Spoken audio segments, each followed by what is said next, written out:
How to join a shared album on iPhone. To get started, first of all go ahead and open up the Photos application on your phone. The iPhone Photos app is a built-in application that serves as a central hub for managing, editing, and sharing photos and videos.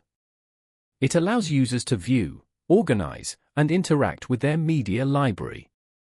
Here, you can view all the photos and videos on your phone. On this page, go to the top right corner and tap on your profile. As you can see, you have received an invitation from a friend to join their album. Open the invitation. Over here, tap on Accept if you want to accept their invitation. You have successfully joined the album. Tap on the album photos to view them. You can now view and manage this album along with your friend.